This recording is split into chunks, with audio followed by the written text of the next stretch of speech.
അമേരിക്കയിലെ സർക്കാർ ജീവനക്കാർ കടുത്ത ആശങ്കയിൽ കഴിയുകയാണ്. ചെലവ് ചുരുക്കൽ നടപടികളുടെ ഭാഗമായി ജീവനക്കാരെ പിരിച്ചുവിടുമെന്ന് പ്രഖ്യാപിച്ച് ഇലോൺ മസ്ക് രംഗത്തെത്തിയതോടെ എങ്ങും ആശങ്കയാണ്. ഒരാഴ്ച ചെയ്ത ജോലിയുടെ വിവരങ്ങൾ നൽകിയില്ലെങ്കിൽ ഫെഡറൽ ജീവനക്കാരെ പുറത്താക്കുമെന്ന പുതിയ ഭീഷണിയുമായി ഇലോൺ മസ്ക് രംഗത്ത് വന്നു. ജീവനക്കാർക്ക് ശനിയാഴ്ച അയച്ച ഇമെയിലിലാണ് കഴിഞ്ഞയാഴ്ച ചെയ്ത ജോലിയുടെ വിശദാംശങ്ങൾ അറിയിക്കാൻ മസ്ക് നിർദ്ദേശിച്ചത്. ഇത് ചെയ്യാതിരുന്നാൽ അത് രാജിയായി കണക്കാക്കുമെന്നും മസ്കിന്റെ ഇമെയിലുണ്ട്. കഴിഞ്ഞയാഴ്ച ചെയ്ത 5 ജോലിയെങ്കിലും ഇമെയിലിലൂടെ അറിയിക്കണമെന്ന് മസ്കിന്റെ നിർദ്ദേശമുണ്ട്. ലിങ്കുകളോ അറ്റാച്ച്മെന്റുകളോ മറുപടിയായി നൽകേണ്ടെന്നും HR-ന്റെ മെയിലിൽ നിന്ന് ജീവനക്കാർക്ക് ലഭിച്ച ഇമെയിലിൽ പറയുന്നു. വളരെ പ്രാധാന്യമർഹിക്കുന്ന ഇമെയിലുകളാണെന്ന രീതിയിൽ റെഡ് മാർക്കോട് കൂടിയാണ് ഇവ അയച്ചിരിക്കുന്നത്. തിങ്കളാഴ്ചയ്ക്കകം ഇമെയിലിന് മറുപടി നൽകണമെന്നും അല്ലെങ്കിൽ അത് രാജിയായി കണക്കാക്കുമെന്നും സന്ദേശമുണ്ട്. ഇമെയിൽ ഫെഡറൽ ജീവനക്കാർക്കിടയിൽ വലിയ ഞെട്ടലുണ്ടാക്കിയിട്ടുണ്ട്. പ്രൊബേഷനിലുള്ള ആയിരക്കണക്കിന് ജീവനക്കാരെ പിരിച്ചുവിട്ടതിന് പിന്നാലെ ഇനിയും കൂട്ടപ്പിരിച്ചുവിടലുണ്ടാകുമോ എന്നാണ് ജീവനക്കാരുടെ ആശങ്ക.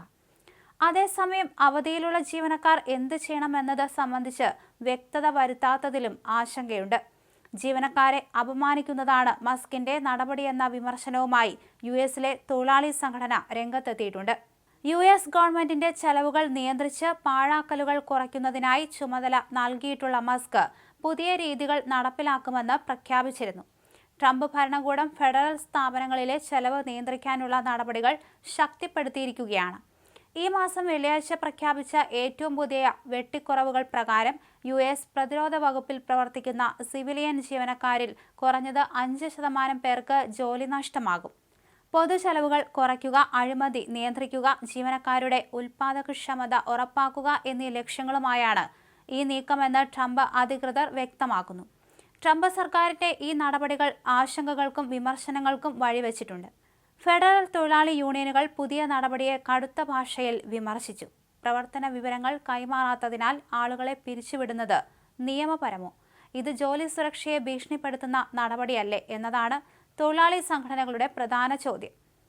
ഫെഡറൽ ജീവനക്കാരിൽ നടക്കുന്ന വെട്ടിക്കുറവുകൾ രാജ്യത്തെ പൊതുജന സേവനങ്ങളെ ബാധിച്ചേക്കുമോ എന്നത് സംബന്ധിച്ചും പലരും ആശങ്ക പ്രകടിപ്പിക്കുന്നു. വരാനിരിക്കുന്ന ദിവസങ്ങളിൽ ഈ തീരുമാനത്തിന് എങ്ങനെ പ്രതികരണം ലഭിക്കുമെന്ന് കാലം തെളിയിക്കും. ആഴ്ചയിൽ 120 മണിക്കൂർ ജോലി ചെയ്യുന്നത് നല്ലതാണെന്നാണ് മസ്കിന്റെ പക്ഷം. ഇതിന് മസ്ക് ഉദാഹരണമായി എടുത്തു കാണിക്കുന്നത് ഡോജിനെയാണ്. അമേരിക്കൻ പ്രസിഡന്റ് ഡൊണാൾഡ് ട്രംപ് അധികാരത്തിൽ വന്ന ശേഷം അനാവശ്യ ചെലവുകൾ കുറയ്ക്കാനും സർക്കാരിന്റെ കാര്യക്ഷമത വർദ്ധിപ്പിക്കാനുമായി ആരംഭിച്ച വകുപ്പായിരുന്നു ഡിപ്പാർട്ട്മെന്റ് ഓഫ് ഗവൺമെന്റ് എഫിഷ്യൻസി. ഇതിന്റെ തലവന്മാരിൽ ഒരാളാണ് മസ്ക്.